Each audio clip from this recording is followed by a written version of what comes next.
boys and girls. Today we're going to read The Magic School Bus Inside a Beehive. This is written by Joanna Cole and Bruce Deegan. Now, before I read this, I just want to let you know that this is on Netflix. And if you check it out, I think you will really enjoy the little video that goes with this book. Let's go ahead and read because I thought this would be perfect for this week when we talk about bees. Here's the title page. Magic School Bus Inside a Beehive.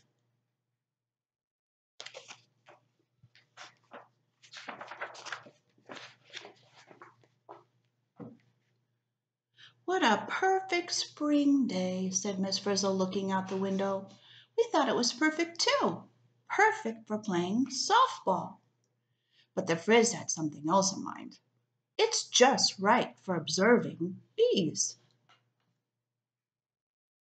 We had been studying insects, all kinds of insects. Now Miss Frizzle said she had found a beekeeper who would show us his honeybee hive.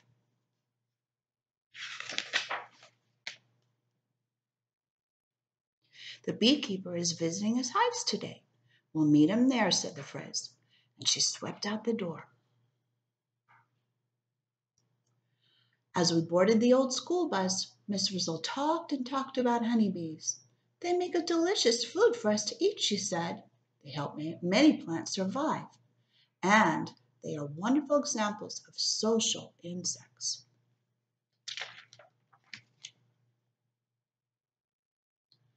Miss Frizzle drove out to the country and parked the bus next to the hives. The beekeeper was late, so Frizzy took out a picnic basket. Some light refreshments will pass the time while we wait, she said. Sometimes our teacher has good ideas. But just as she opened a jar of honey, her elbow knocked a strange little lever. The jar fell, and we heard a weird buzzing sound. Oops! It was the bus. It was vibrating and getting smaller. So was everything in it, including us.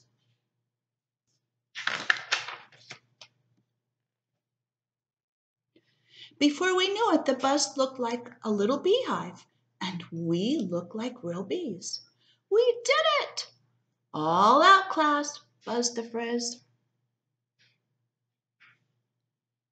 One by one, we stepped out the door and looked over at the nearest hive. At the entrance, worker bees were standing guard. Guard bees usually keep out bees from other hives, said the Frizz.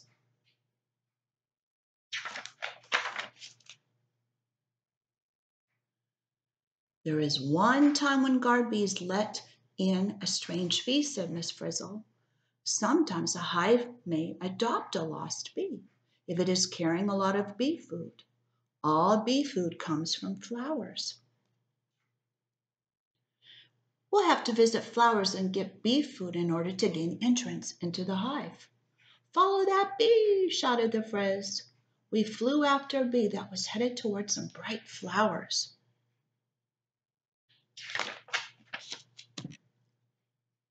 Observe our bee, children, and do exactly what she does, said the Frizzle. The bee stuck her long tube-like tongue deep into a flower and pumped out nectar. We each did the same with a rubber tube. The bee carries the nectar in a pouch called a honey stomach, Frizzle told us. We carried our nectar in a tiny bottle.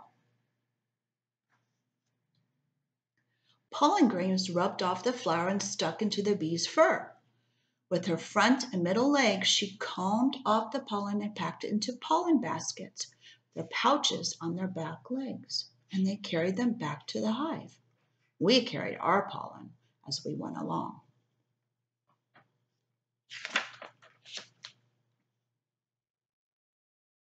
One by one, we landed at the hive. The Frizz sprayed us with a bee pheromone, a chemical that bees make. Now we smelled like bees. Then came the scary part.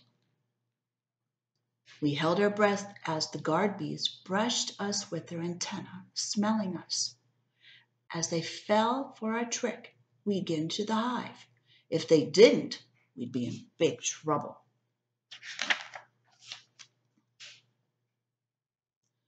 The guard bees smelled our bee spray and our bee food.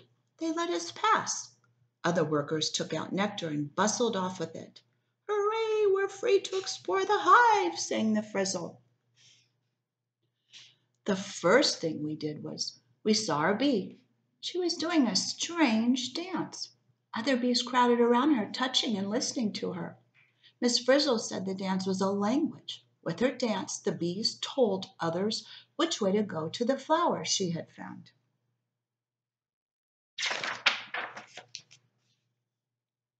The dance helped the bees find food faster. They did not want to waste time looking for it. They flew off in the direction of the flowers we had just visited. New bees gathered around our bee to get the latest news. We passed the dancing bee and went deeper into the hive.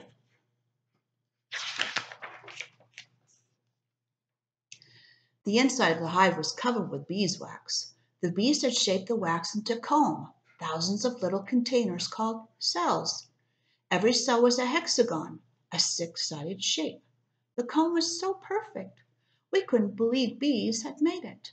Make comb, class, said Miss Frizzle. We did our best, but our cells came out pretty lopsided. Luckily, the bees didn't notice us. They just tore down our cells and built them over again. Other bees were busy with other jobs, such as making honey.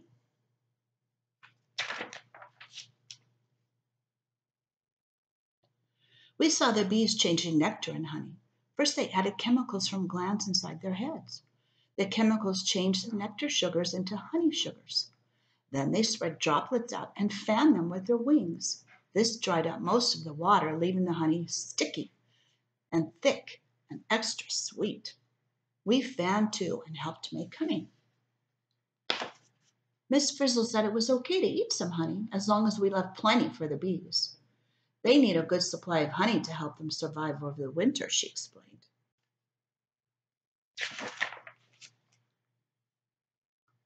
We stopped eating honey long enough to notice a bunch of worker bees nearby. They were tending a large bee with a long, thin body. She was the queen. As the queen walked from cell to cell, she laid a small white egg in each one. The workers touched the queen with their antennae. They licked her with their tongues, and they fed her by mouth-to-mouth exchange. In some cells, we saw worm-like creatures. They are called larvae. They're baby bees that hatched out of the eggs. Nurse bees were feeding the babies. The larvae did nothing but eat fast and grow fast. Every time they got too big for their skins, they molted or they shed their skins. Then they started eating and growing faster. When it was big enough, the larva stopped eating, said the Frizz. It spins a silk cocoon around itself. Now it's called a pupa. The nurse bees put a wax top on the cell, and so the pupa doesn't eat or grow bigger. It changes into an adult bee. This is called metamorphosis. When the pupa have finished changing into an adult bee, they chew their way out of the cell, continued Miss Frizzle. We saw new worker bees emerging. They let the air dry them off and started working right away. Meanwhile, we heard exciting buzzing. What's happening? The queen was leaving her hive, and she was taking almost half the workers with her. They flew away in a thick swarm. What would become of the hive now? Miss Frizzle led the way to the queen cells. 2 new queens emerged at the same time. After they dried out, they had a terrible fight. One queen stung the other queen to death. Then she killed the other queen pupa in their cells.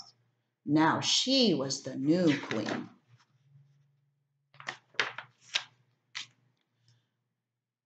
The worker bees pushed the new queen out of the hive. Miss Frizzle said she was going on a flight. After the new queen left, we heard heavy footsteps. It was the bear. He was trying to steal the honey and the bee larva. The workers flew out and tried to sting the bear, but its thick fur protected its body.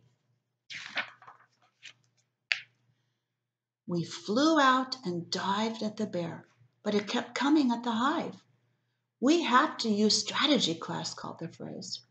We'll lure the bear away.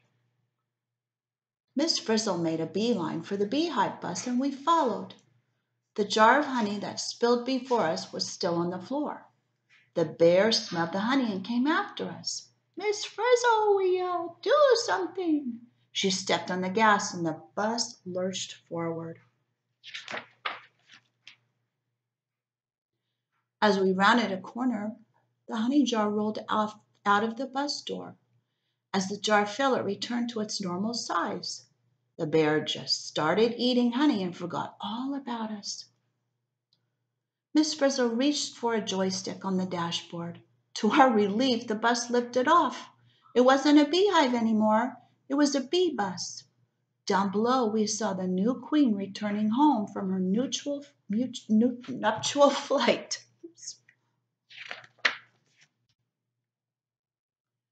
We returned home from our flight too.